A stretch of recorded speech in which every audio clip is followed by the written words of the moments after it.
eventually I got to the place where I realized, you know what? I don't want a God that I can understand. I want a God that I can trust even when I don't understand.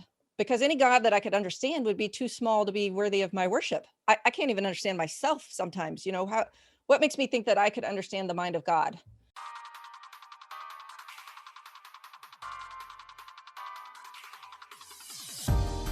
Hey everyone, this is Kim O'Neill from the Every Day is a New Day podcast and live show, and you're listening to the Going North podcast with the hilarious Dom Brightman. Be sure to subscribe to his show so you don't miss any episodes, and remember, every day is always a new day.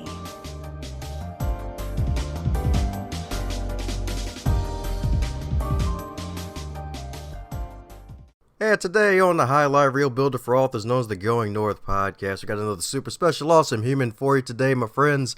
Another super special, awesome human today because we got, oh my goodness, one half of a military couple, y'all. My goodness, both have been in the military because today's guest is an Air Force Academy graduate, wife of a retired full afterburner fighter pilot, and mother of 8 energetic children.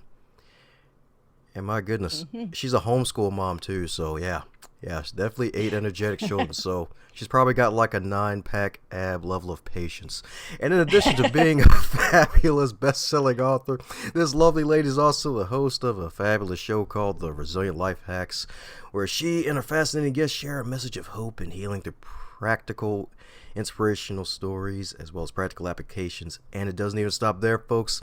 She's also a fellow motivational speaker as well as a Bible teacher that enjoys expressing theological concepts through relatable metaphors. You heard that right, folks. Relatable metaphors that enhance personal understanding of big ideas for ordinary people.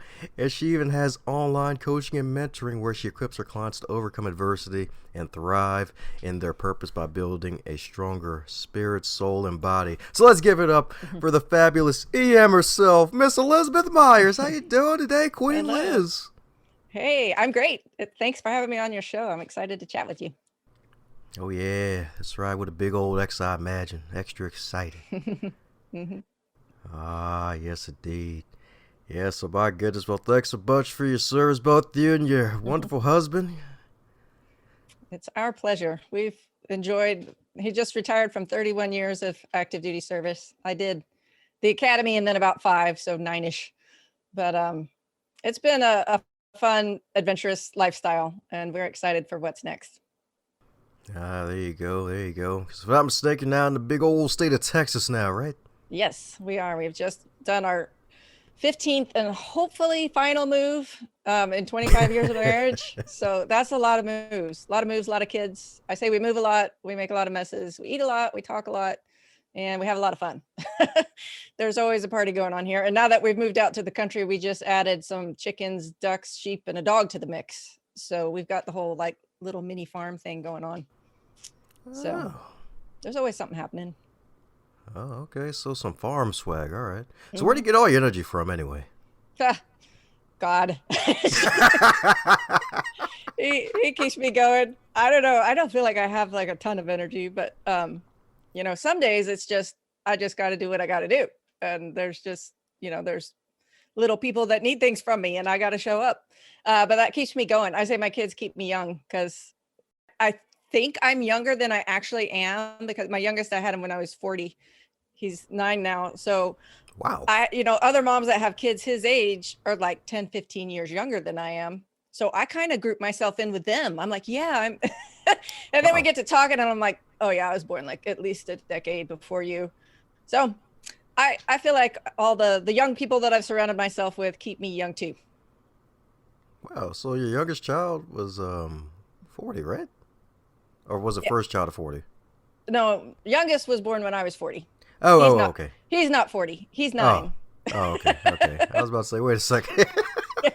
Like, let me make sure I get this part right. It's like, wait, did she start having the 8 kids at 40, or did her youngest happen at 40? I'm like, okay.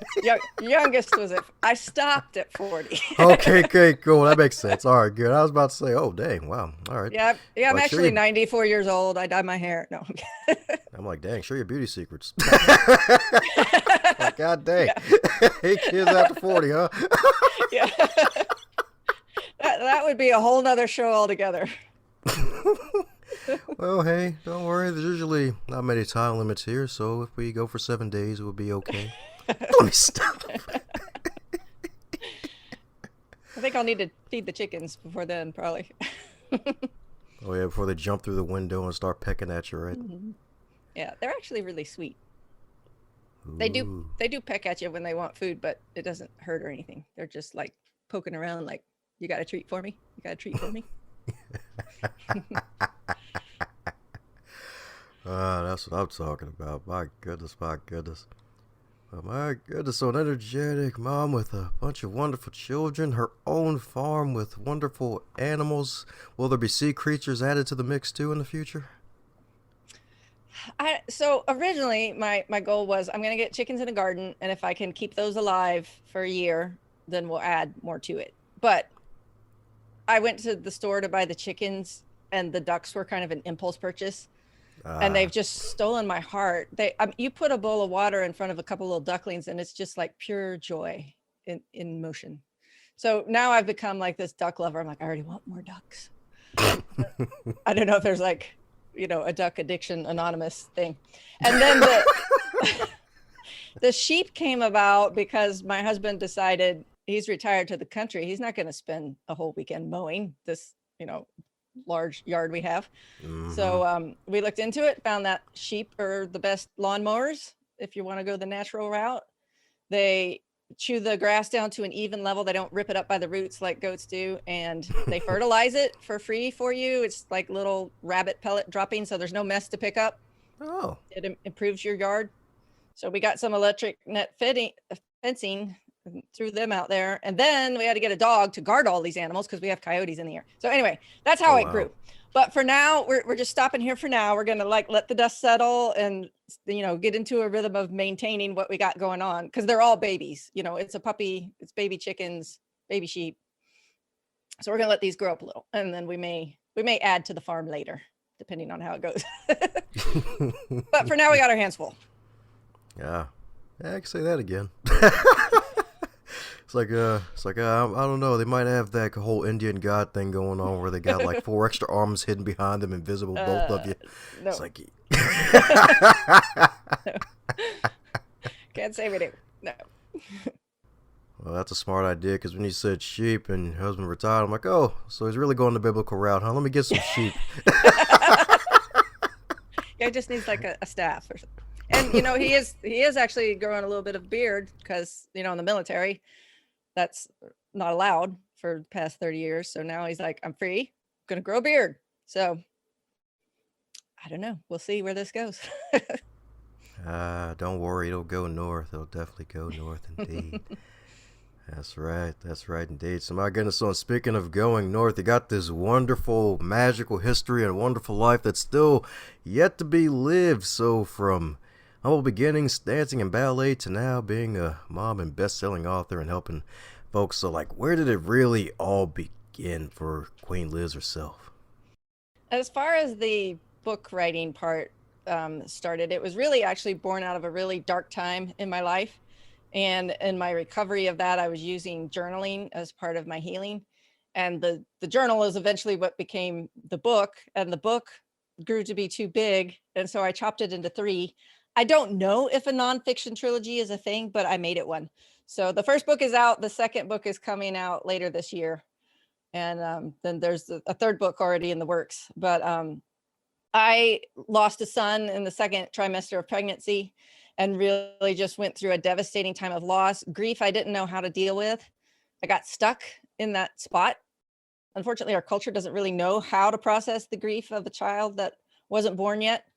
And I didn't know what to do with all of that. And I kind of just bottled things up. I tried to fake it, just put on a smile and press on, kind of like I'd been trained to do as a ballerina. And then later as a military person, you just, as a ballerina, you keep your smile on no matter what happens, and the show must go on. As a military person, you keep a straight face no matter what happens, and you don't react emotionally, and you press on. And so I kind of just took that mindset, just going to smile and keep going. But eventually it was just crushing me, and I couldn't keep up the pretense any longer. Something had to change. And I didn't really know what the root cause of my issue was did I have some sort of physical deficiency? I had a lot of difficult health problems after my son passed away. So was it a physical problem that was making me feel icky emotionally? Or, was I depressed and therefore that's why I was so fatigued all the time? I couldn't sleep at night and I couldn't stay awake during the day.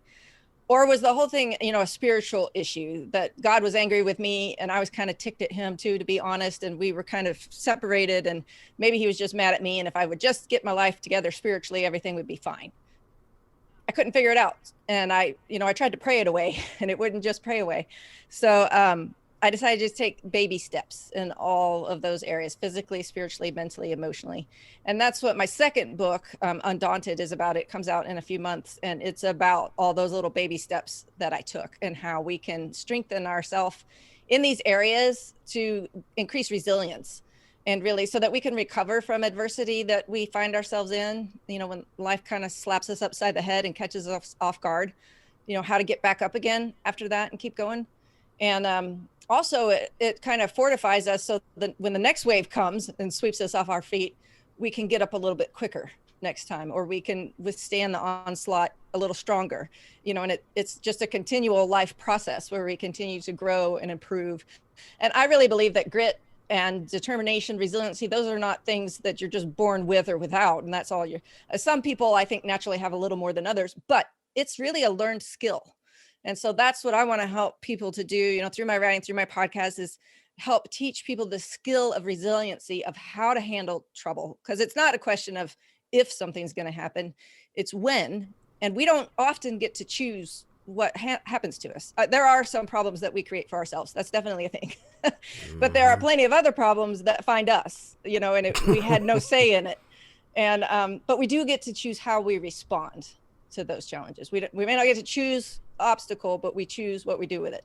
And that is key. So I just want to help prepare people for what may be coming, or help them in where they are if they're in that broken place where I was for so long, and just to come alongside compassionately and say, we're all broken. We all need help. We need each other. And isolating ourselves and keeping it quiet and hidden in the dark is not going to help anyone heal. Yes, indeed. Yes, indeed. You can say that again. That's right. You can't choose your obstacles, but you can choose how you respond to them. There we go. That's the major key right there. That's right. Already got a social media quote card for this episode already. That's right. There you go. I was listening to one of your earlier episodes, and the lady was talking about how God gives us all grace and gives us a second chance, even when we're grouchy. And I'm like, yeah. I love that. That's so true. He does. He's full of grace, even when we're grumpy, or, I really kind of turned my back on God. I was angry with him. I was very grouchy, and, he just stuck with me. I'm so grateful that God is faithful, even when we're not, because my story is not, hey, I've been this faithful person and look at what God has done in my life. I really struggled and I really wrestled, and God has been there the whole time. Like in the moment, I couldn't see, I felt like he'd abandoned me, but looking back on it now, I can see where he was there the whole time. That's right indeed. That's right indeed. And it's so true right there. And it feels like folks are, at least from what I've noticed in recent times, that more folks are actually starting to become more vulnerable, especially in the Christian realm, because like you mentioned earlier, like a lot of our problems, we try to pray it away, be like, oh, that's just the devil. Oh, just pray it away. You'll be fine. Grief. Oh, they're in a better place. But it's like, yeah, they are most likely in a better place. But at the same time, it's like in the present time, it still hurts. Right. Yeah. Like that's definitely hard. And it definitely was hard for you with just losing your son like that, especially in an unexpected time when it was really something that no one really expected. Yeah, definitely caught me off guard. And I feel like sometimes as Christians, we fall into that trap of just trying to kind of smooth things over and put this nice veneer of scripture around it of, God works all things together. And all that's true. And I'm not, wanting in any way to diminish the power of God and his word. But we have to acknowledge the pain. And what I think of is Jesus, when he was going to Lazarus' grave, and he knew what he was going to do. He knew he was going to bring him back from the dead, but he still took those moments to sit there and weep with the family that was mourning. He wasn't like, oh, it'll be all right. I'm going to fix it all. Don't worry. He sat there and wept for his friends and the people that he loved and the grief they were experiencing because their brother and their friend had died. if only we could do that with each other, weep with each other, rejoice with each other, because we all have highs and lows and ups and downs. And like I said, there's nobody that kind of gets through this life unscathed. We all have issues. We have stuff. We have things we've got to deal with. And I think we just need to remember that and treat everyone gently and with kindness and respect, because you never know what another person is struggling with. You never know what's going on behind the scenes that they're covering up with a smile.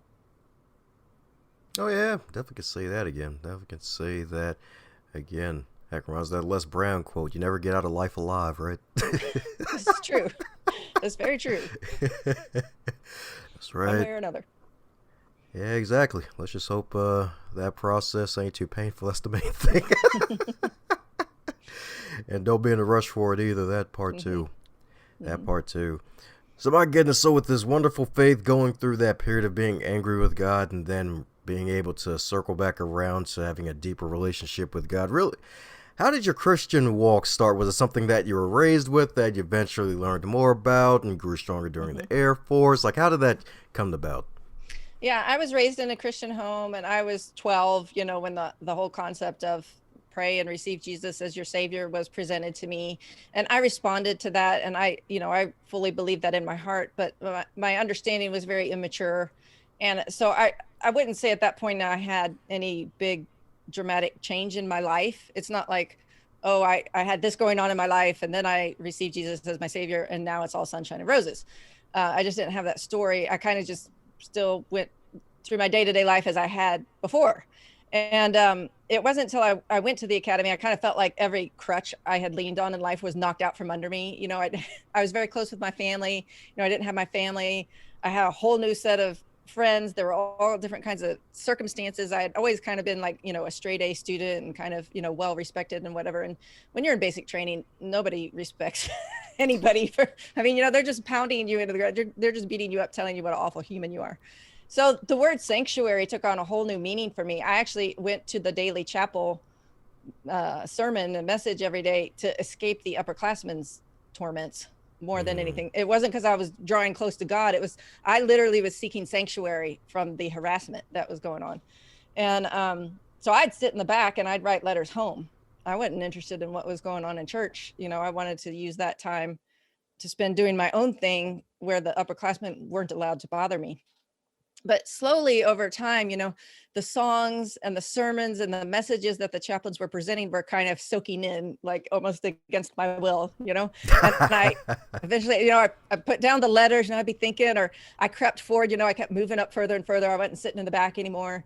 Then, I started singing and participating in the songs. And so I'm a real big proponent of, if people are coming and interacting in a faith-based situation for a totally irrelevant, maybe selfish reason, let them come, because you never know what they may absorb.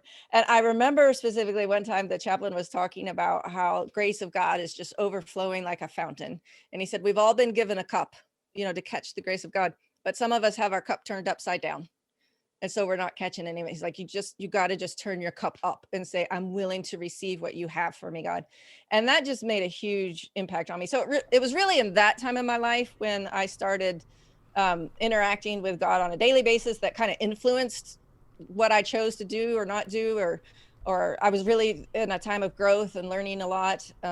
I decided to get baptized on a winter retreat in the mountains of Colorado in January. So we had to break the ice off the pond before we got in. And the guy who was leading our group was a retired colonel in the Air Force. And there were 5 of us young ladies who were getting baptized that day.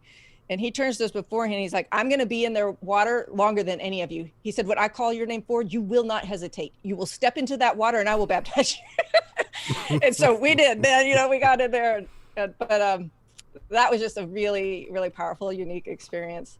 And so then I kind of went on from there through my adult life, still growing and learning, but I had this transactional view of God. Like, if I do these lists of good things and I avoid this list of bad things, then life will be great and God will look out for me and we'll be best buds and it's all going to be cool.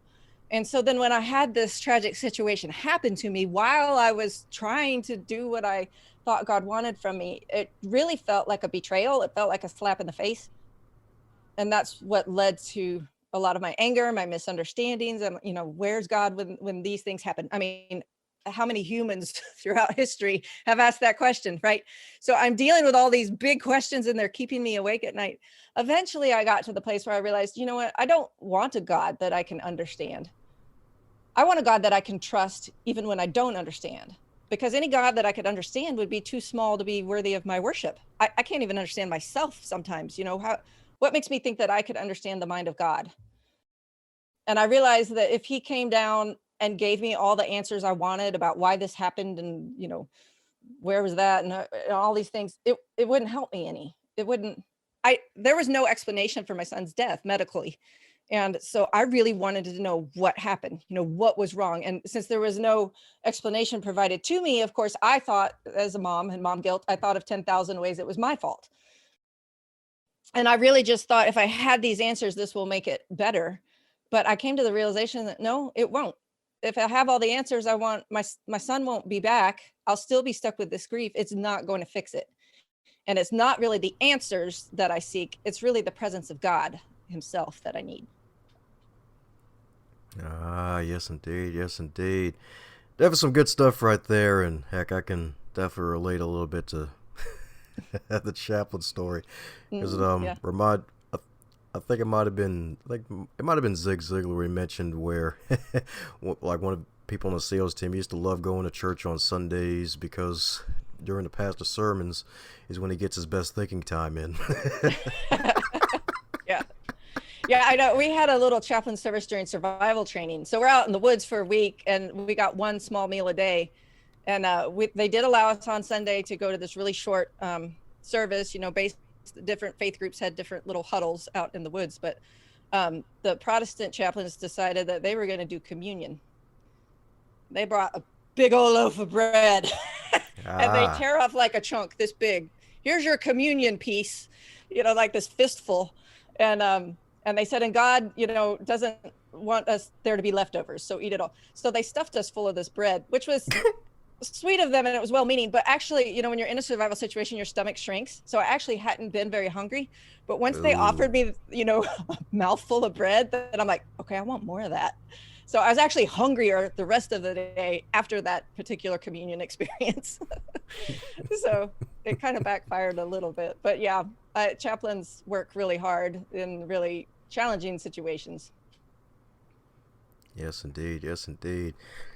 So my goodness, and like so many powerful things, it's almost like you're making us have a tennis bracelet of wisdom when it comes to all these jewels you're dropping, because you mentioned how your relationship with God at that time, or at least in the beginning, was more of a transactional sort of thing, and I feel like that's something that we as Christians, or heck, even non-Christians, to be honest, because even those who may not subscribe to the Christian faith, they still may be in a dark moment, be like, hey God, if you do this one thing, I'll go to church again, and then if it actually happens, they'd be like, I was just playing that, my fingers crossed. It's like, it's exactly. Like, what helped you to really change it from the transactional piece to the actual part where you are now? Was it the grief of the loss of your baby that helped? I think a big part of it was just recognizing my own brokenness, my own helplessness, that I was powerless to help myself, and just realizing that point of where God doesn't really owe me anything. And I struggled so much with feeling like God didn't care or God didn't love me because of these things that had happened to me.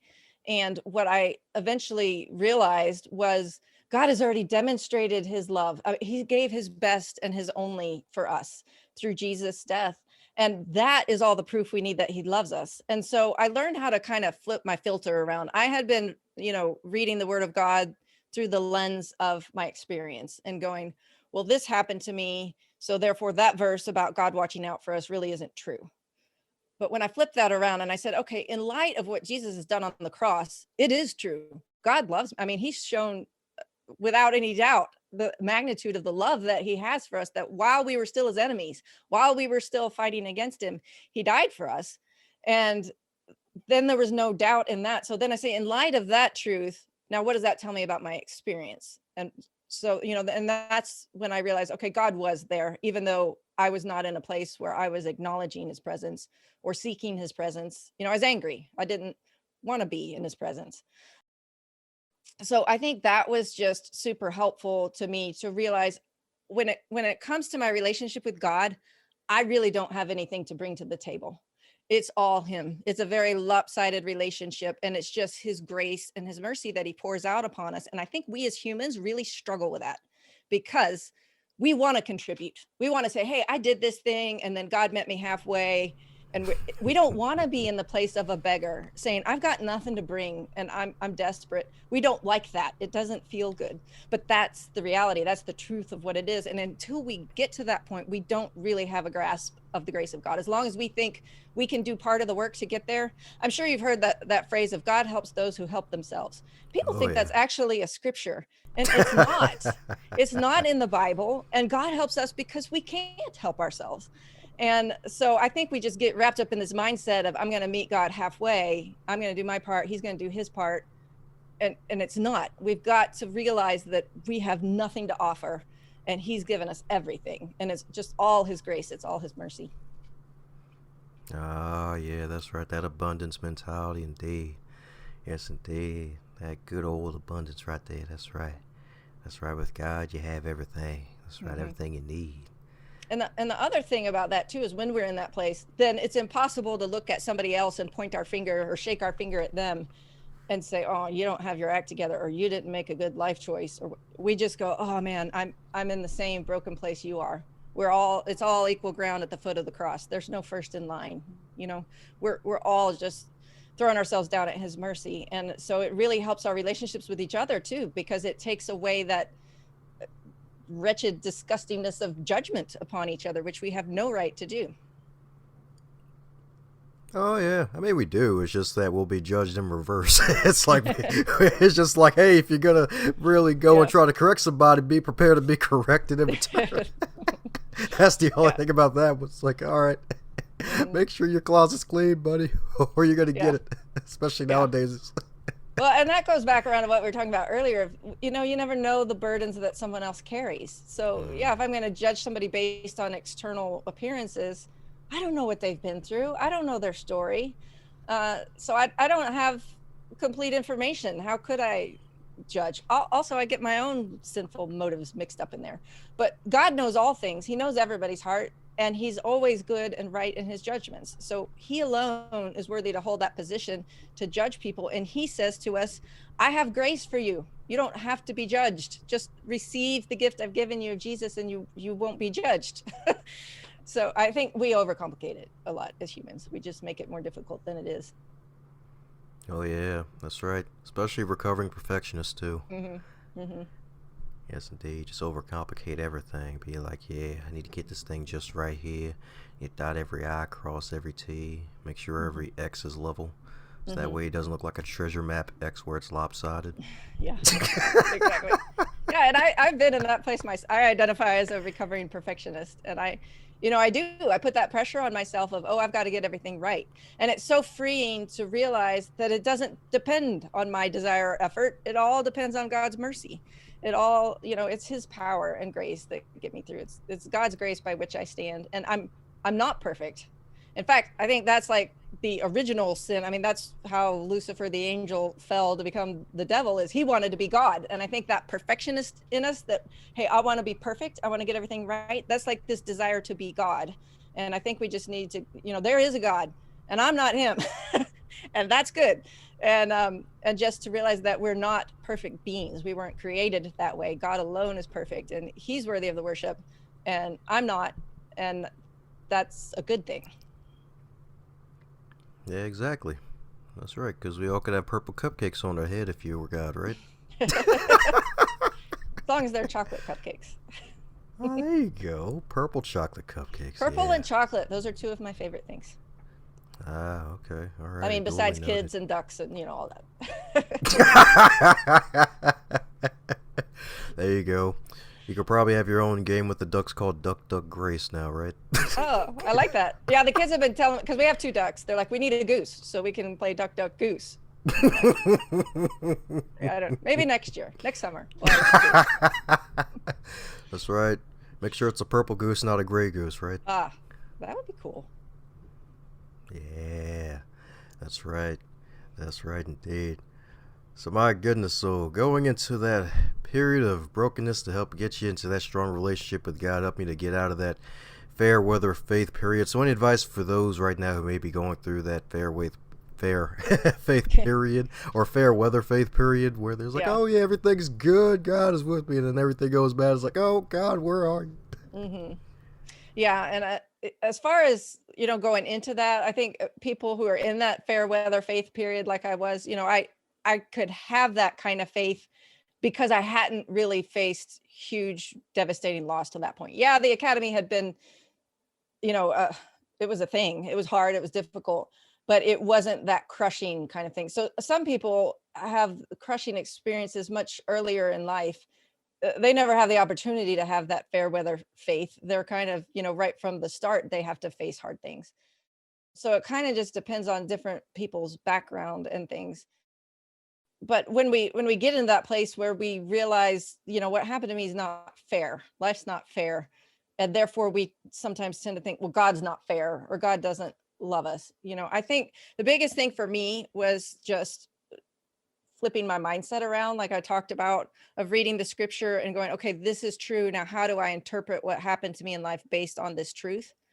And it was huge for me to realize that just because a thought pops into my head does not mean it's true and doesn't mean it's earned the right to live there, that I can give it an eviction notice. I can kick it out. And, a lot of these tapes that we play in our head in the background of, in my case, it was, oh, God doesn't love me. God doesn't care. And it was just like on repeat in the back of my mind. And sometimes they're just there and we're not even really consciously aware of it. We don't really think about it, but it's just kind of going on in the background the whole time. It still colors what we do in life and the choices we make and how we view ourselves and how we view others. And I think learning to really, stop those tapes and examine them and go, is this even true? First of all, my message that I was playing over, if God doesn't love me, like I said, I look to the cross and I go, that's ridiculous. Of course God loves me. When I take the time to analyze that. So to kick that lie out and then replace it with something that is true. God does love me, even in the hard times, even in the dark times, even when, he takes away something very dear to me and I don't understand why. God is still loving me. And I don't have to understand it in order to accept his love. I don't have to figure it all out. That burden is not on me. I just have to trust that he loves me in spite of it all. The kind of word picture that comes to my mind, being a mother, there's been an occasional time, where there's a medical procedure, something that's needed for a child, and the doctor asked me to hold the child down. Well, and the child is too young to understand what's going on and they're kicking and screaming. And I'm sure there's like this, why are you doing this to me, Mom? You're the one that I trust. And now you're holding me down while this stranger is doing something painful or uncomfortable to me.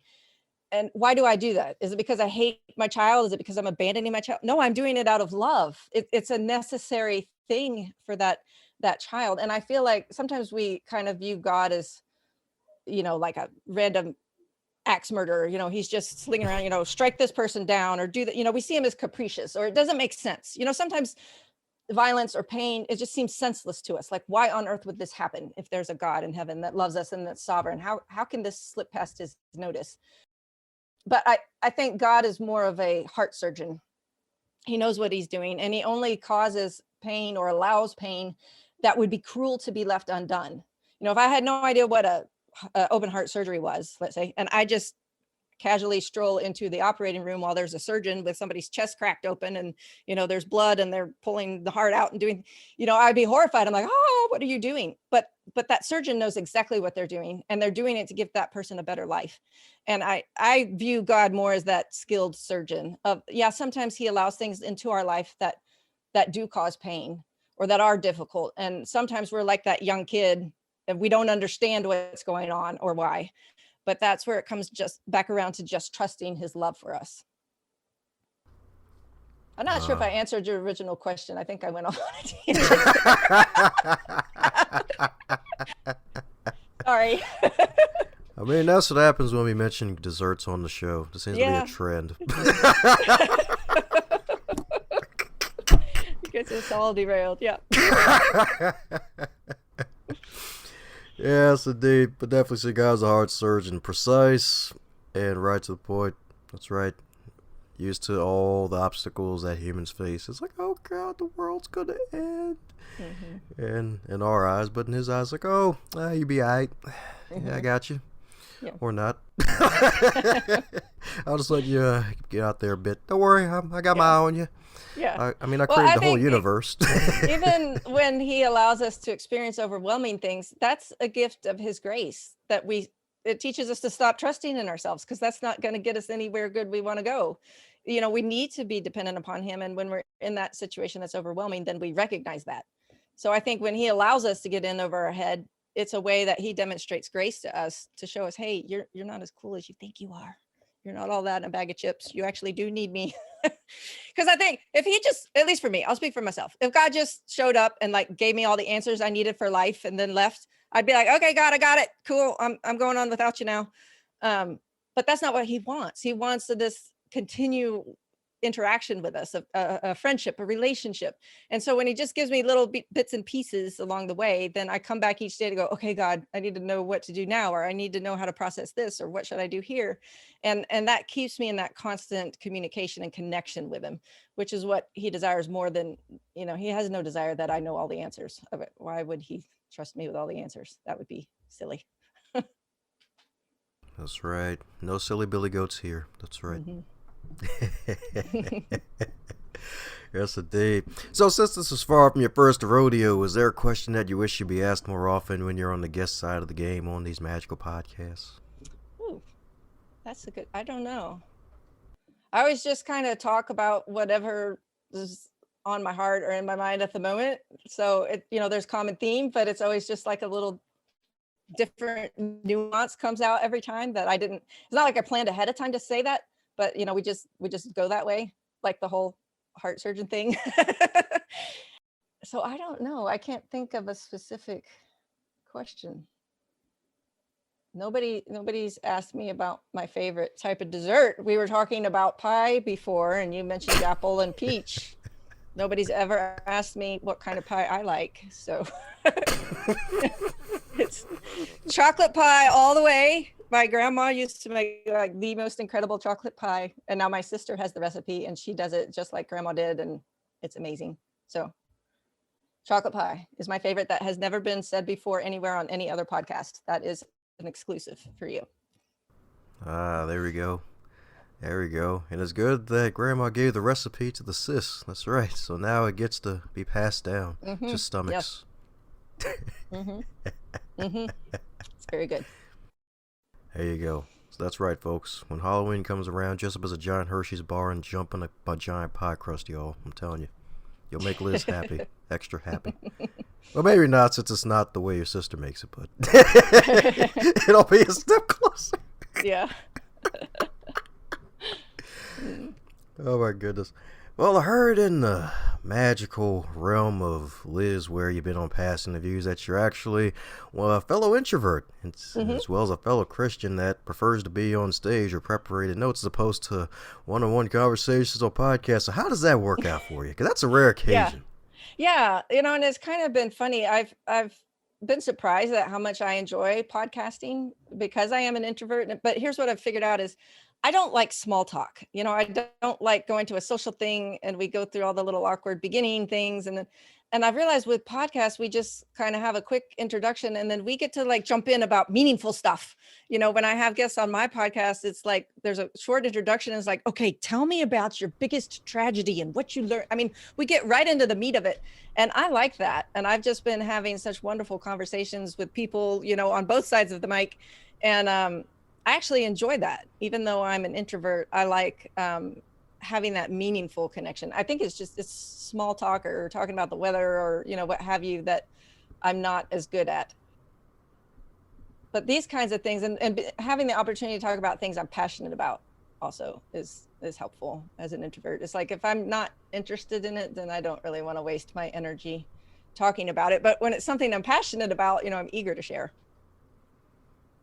There we go. Some eager beaver swag indeed. That's what I'm talking about. Yep, that does make sense, because that's like with any articles. I've seen a few and some folks have shared them in the past. It's like, yeah, introverts, it's like, yeah, we're quiet, but it's like there's a reason why. It's like we're just taking in the environment, trying to avoid small talk. It's like, yeah, the weather's outside, we get it. Like it's Yeah. God creation. We get it. It's like, yeah, time moves fast. We somewhat get it. Sometimes. Yeah. Yeah. Yeah. Time is I still know basic. as a mom, as a young mom with young kids, it just seemed like every day was an eternity. I would look at my watch at 3 in the afternoon and go, is it too early to put them to bed for the day yet? I'm exhausted. And, but now I'm out of that phase where they're little bitty. And now I'm like, it went by so fast. Like my little baby is in 4th grade. And how did this happen? And it's like the individual days just creep by so slowly, but the years just fly. And I remember moms telling me that when I had little ones, like, oh, enjoy these days because they'll be gone so quickly. And I'm like, lady, you don't even know what I've dealt with today. Like, don't be telling me that. I've got spit up on this arm and but it's true, it does. But those days when they're little do seem long. So time is just a really tricky thing. You can say that again. Yes, indeed. Yes, indeed. So, with all this tragedy that you overcame and loving the good pie known as chocolate pie, and you got this podcast about resilient life hacks, are there any 3 resilient life hacks that have stuck out to you from your show that you apply to your life daily? Yeah. So a big one is mindset. And that's one that I talk about a lot. And a lot of my guests have talked about that. And that goes back to what we were saying earlier. You don't get to choose what happens to you, but you choose how you interpret it. A lot of times it's not the thing that happened to us, but it's the meaning we assign to it that matters. And the whole victim versus victor mentality. Part of my tagline is, you were created for victory. God doesn't want us to be defeated. That's why my book is called Undefeated. And as I was writing it, there were so many days I was in tears going, who am I to write a book called Undefeated when I feel defeated so much of the time? And, I felt like God kind of tapped me on the shoulder and he's like, that's why I want you to write it, because you can identify with that. I'm not a person going, oh, I'm victorious all the time and I have it all together and you need to listen to me. I'm a person that's been in the trenches and I know how that feels. And so I think that's a big one, is mindset. Of course, I'm really big on the spiritual component. I'm always just reminded of the verse that says, with Christ, nothing's impossible to us, but apart from him, we can't do anything. So just that continual connection, I think, is key. And as we're connected to God through Christ, he'll show us the next best baby step to take. And then a third one that I want to mention is, there are so many, you're limiting me to 3, but if you want to give 2 more, you can. In Western Christianity, we kind of exclude the importance of our physical bodies. I feel like Eastern religions and philosophies kind of include that more. And it's very important. Our physical health does impact our spiritual health, our mental health, our emotional health. And that was huge for me to learn. If I would just do some self-care and take care of myself physically, I felt so much better mentally and emotionally. I was able to engage with God better. As a mom with 8 young kids, and my husband was a squadron commander, and I had all these volunteer duties, there was no time for me. I made no time for me, and self-care felt selfish. And I got to the point where I was so broken that I had to take care of myself. So my big message to people, particularly for moms, because I feel like we fall into this trap more than others, is self-care is not selfish. It's necessary. I need to take care of myself in order to be the mom that God called me to be. So I really think we tend to underestimate the importance of taking care of our bodies. And so I would say that's another big one. So mindset, connection with God, and physical health. Yes, indeed. Definitely could say that again, especially the physical health piece, because and it's so right. And I feel like we're starting to slowly get away from that, as we should, because in the wonderful land of Western Christianity, it's like, oh yeah, Jesus is coming back. Like I won't need to take care of his body. I'll just have a beige diet the entire time. I'll be alright. Yeah. I'm going to heaven. I'll be alright. Right. Yeah. Yeah. And this is not our permanent body, but here's what it does, though. Our body connects us to this earth. So as soon as it quits working, my work here on this earth is done.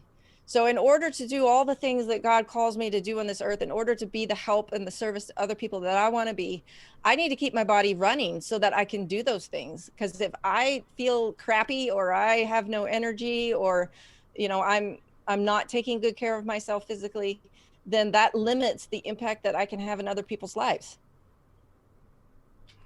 There we go. So there you go, folks. That's right. Keep your body road ready. So that way you don't limit your impact on the earth, baby. That's right. Let's not limit the impact we can make on this green planet. I like That's that. right. Road ready. That's a good one. I think our focus on health and fitness in America particularly just tends to be on physical appearance. And that's so superficial and shallow. It's like, no, that's not the point at all. You want to be fit so you can enjoy your life and you can be with your family and you can do the things God calls you to do. And I just feel like when we do focus on physical health, we do it for all the wrong reasons often. And I'm putting myself in that category. I've been guilty of all that too, of disregarding it or putting too much emphasis on the superficial part. So just really trying to find that balance can be tricky in our culture. That's right. It's like yin and yang. It's like, am I going too far on the white side or the black side? Have I found that dot in between yet? Mm-hmm. Or am I on the fence? It's like, which one's the right one? Yeah, definitely right about the appearance thing. Because it's like, even though it's great to look good, I always feel extra good about yourself, but there's still those classic black belt martial artists with the dad bods that could still send you flying across the room. Yeah. Yeah, for me, when I started to take my physical health more seriously and I started exercising and eating better, I went skiing with my family. I had not been able to go skiing for the past few years with them because I'd been pregnant or nursing a baby, so this was after our youngest was born and I was able to go with them. And I was able to ski a double black diamond with my husband and my sons, which I had never ever done before. I've only done it that once. That's good. I checked that box. But the fact that I was able to physically keep up with them and enjoy that run with my family was just huge for me. I'm like, this is why I want to work out and be healthy, is so that I can do things with my family and be with them and not be left out because I don't feel well. Yeah. That's right. That's right indeed. It probably felt exhilarating too. It's like, I could do stuff. Yeah. Yeah, that's great. I'm not carrying an extra life in my belly. Hooray.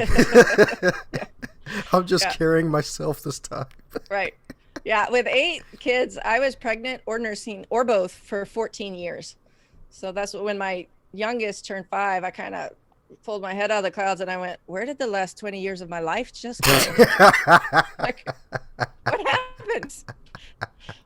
I was young and now I'm old. Oh, just aging. Yeah. Exactly. Old is when you're 85 and feeling like you're 85.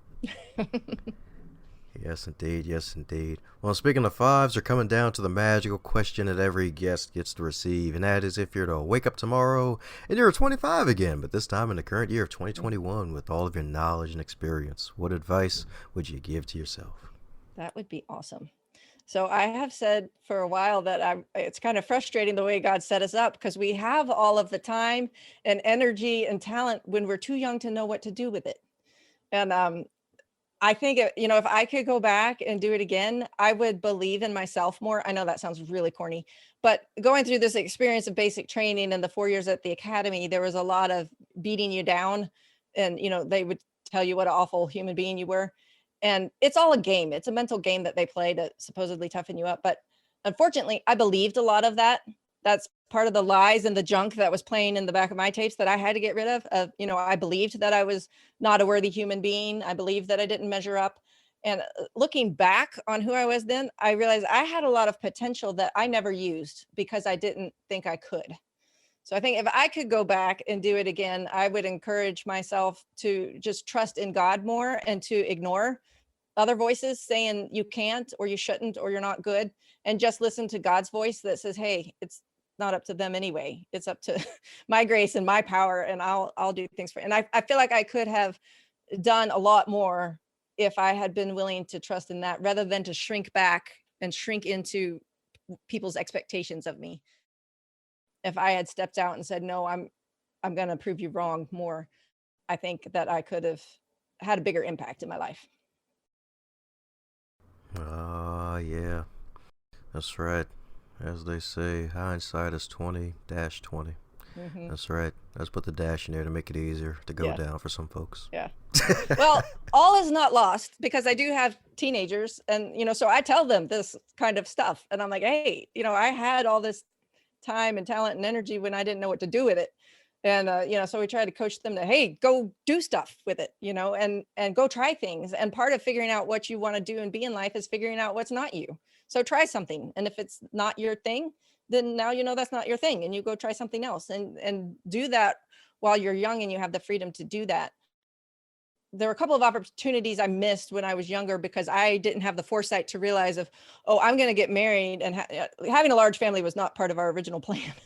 But I didn't realize that was the only window of opportunity in my life where I would be able to do certain things. When I wasn't in school and I didn't yet have a family, I didn't realize how small that window was.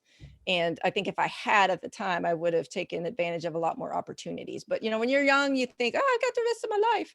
And it just doesn't work that way. And then by the time all the kids are grown, then I'm like, okay, my body's really not wanting to do that kind of thing anymore. So I always quote Indiana Jones, where he's like, it's not the years, it's the mileage. That's how I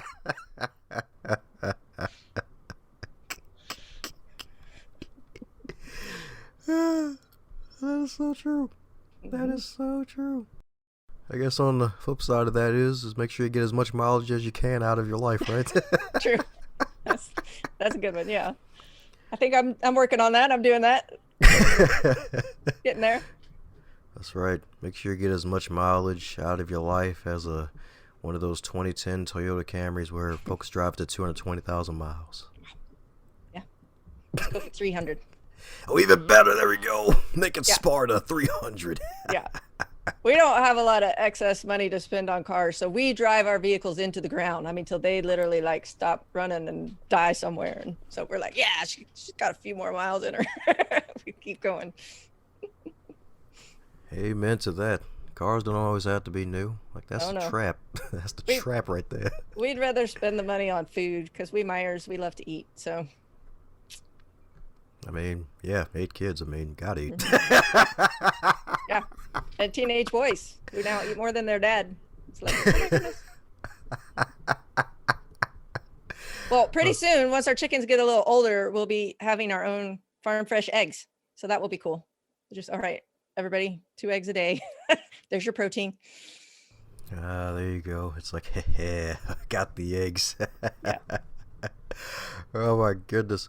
Well, for those who want the magical, spiritual, and mental protein of your magical books and all the stuff that you're doing in the wonderful world of the internet, what's the best way for folks to keep in contact with you and keep up with what you're doing?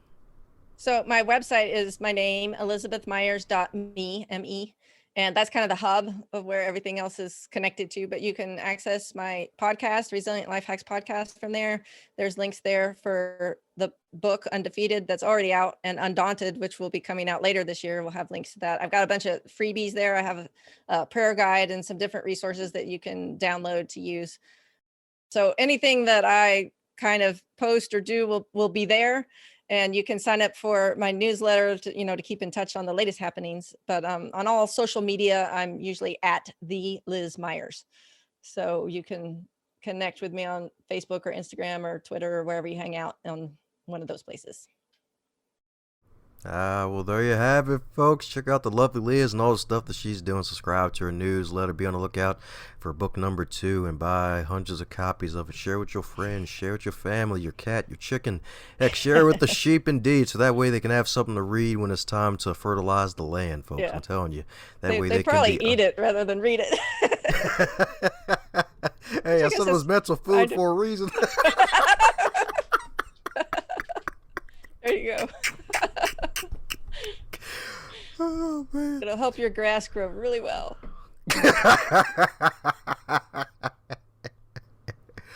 That's a circle of life, from tree to book.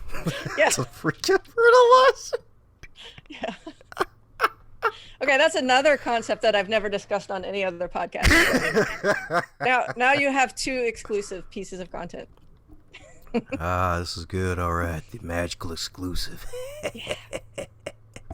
Well, for those who've enjoyed the magical time we shared together, made it all the way to the end, what's the best way for... What the fudge? I already said that. Any parting words before we close up shop?